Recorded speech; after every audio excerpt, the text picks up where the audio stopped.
So hello guys, आज हम बात करेंगे म्यूचुअल फंड्स के बारे में। क्या म्यूचुअल फंड सही में सही है? क्या म्यूचुअल फंड्स में आपको इन्वेस्ट करना होता है और क्या म्यूचुअल फंड्स होते हैं? गाइज, जैसा कि आप सभी जानते हैं कि हमें इंडिया में ये बताया जाता है कि पैसा सेव करो, सेव करो, सेव करो, इधर खर्चा मत करो, उधर खर्चा मत करो, इसको बैंक में डाल दो, इसको एफडी में करा दो। जैसा कि आप जानते हैं गाइज, आज के टाइम में, आज के हाई इन्फ्लेशन के टाइम में सिर्फ सेव करने से बात नहीं बनेगी। आपको एक कदम आगे लेना होगा और अपने पैसे को इन्वेस्ट करना होगा। तो गाइज, इस वीडियो में आज मैं आपको बताऊंगा म्यूचुअल फंड्स के बारे में और उसको हम कंपेयर करेंगे हमारी सबसे फेमस इन्वेस्टमेंट इंडिया की फिक्स डिपॉजिट से। जैसा कि आप सभी जानते हैं गाइज, इंडिया में फिक्स डिपॉजिट बहुत ही ज़्यादा फेमस है। लोगों को थोड़े पैसे मिले नहीं, फिक्स डिपॉजिट में डाल दिए, एफडी करा दी 1 साल की, 2 साल की, जितने भी सरप्लस इनकम हुई आपको उन्होंने एफडी करा दी। अब गाइज, मैं आपको एक बात बता दूं एफडी के बारे में। एफडी हमें यूजुअली इंडिया में अराउंड 5 to 6% रिटर्न देते हैं, जिससे कि आप भी एग्री करेंगे कि इससे ज़्यादा रिटर्न नहीं मिलता।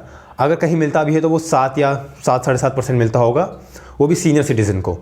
तो गाइज, एफडी मुझे इस दुनिया की सबसे गंदी इन्वेस्टमेंट लगती है। ये मेरा पर्सनल ओपिनियन है और ये मेरा ओपिनियन सच भी है, क्योंकि मैं आपको बता दूं जो एफडी है वो इन्फ्लेशन से भी ज़्यादा आपको रिटर्न नहीं दे रहे हैं। इंडिया में इन्फ्लेशन यूजुअली 6 से 7% रहता है। अभी करंटली 5-5.5% है आरबीआई के डेटा के अकॉर्डिंग। अभी अगर आप एफडी में इन्वेस्टमेंट करते हो तो आपका पैसा बढ़ नहीं रहा, उल्टा घट रहा है। वो इन्फ्लेशन को भी बीट नहीं कर रहा है। आपको लगता है कि एफडी में रिस्क नहीं है, लेकिन एफडी में रिस्क ये है कि आपका पैसा बैंक में पड़े पड़े सड़ रहा है और वहीं उस पैसे से बैंक आपके पैसे कमा रहा है। गाइज, अब मैं आपको बताता हूँ कि म्यूचुअल फंड्स क्या होते हैं।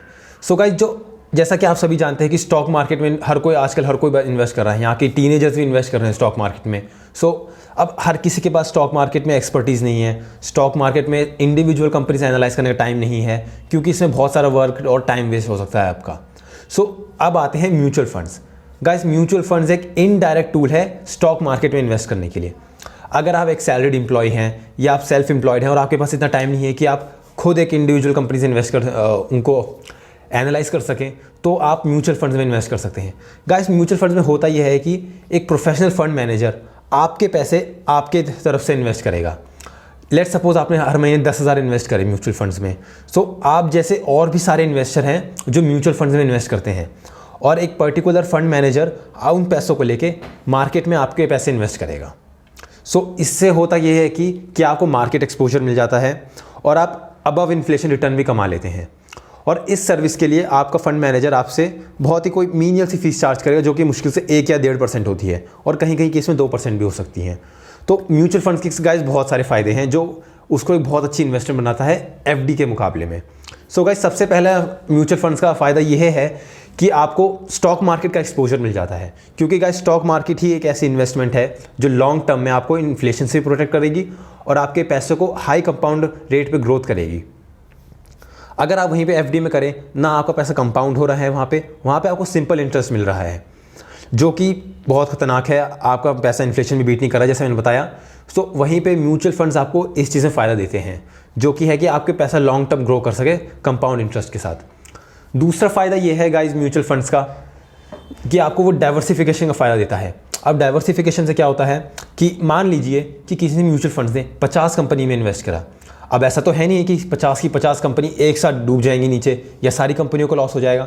ऑब्वियसली अगर एक कंपनी का प्राइस ऊपर जाता है तो दूसरी कंपनी नीचे है। तो डाइवर्सिफिकेशन की हेल्प से आप अपने रिस्क को कम कर सकते हैं। डाइवर्सिफिकेशन आपको हेल्प करेगा अपने रिस्क को कम करने के लिए, जो कि म्यूचुअल फंड्स आपको प्रोवाइड कराते हैं। तीसरा फ़ायदा यह है गाइज कि एक प्रोफेशनल फंड मैनेजर आपके पैसे इन्वेस्ट कर रहा है आपकी तरफ से। आपको कोई भी चिंता करने की ज़रूरत नहीं है कि मेरा पैसा लेके भाग गए, कि फंड मैनेजर पैसा लेके भाग गया। नहीं, जो म्यूचुअल फंड्स होते हैं उनको सेबी रेगुलेट करती है इंडिया में। अगर जो भी म्यूचुअल फंड मैनेजर है वो सेबी रेगुलेट करती है। आप उसका नाम, फंड मैनेजर का नाम गूगल करके उसके बारे में पढ़ सकते हो कि उसकी क्वालिफिकेशन क्या है, उसके एक्सपीरियंस क्या है जो आपके पैसे मैनेज कर रहा है। म्यूचुअल फंड में आपका पैसा बिल्कुल सेफ़ है, कोई लेके भाग नहीं जाएगा आपका पैसा म्यूचुअल फंड्स में, जो कि तीसरा सबसे अच्छा पॉइंट लगता है मुझे म्यूचुअल फंड्स का। गाइज, आज मैं एक वीडियो यहीं कंक्लूड कर रहा हूँ। अब ऐसा नहीं है कि म्यूचुअल फंड्स के इतने ही फ़ायदे हैं, और मैं आपको एक बात बता दूँ, और भी बहुत सारे फ़ायदे हैं म्यूचुअल फंड्स के, लेकिन इसमें रिस्क भी एसोसिएटेड है कि कोई भी इन्वेस्टमेंट मार्केट रिलेटेड रिस्क से फ्री नहीं होगी। जैसा कि आप म्यूचुअल फंड्स के ऐड देखते ही हैं कि रिस्क एसोसिएटेड है इसके साथ।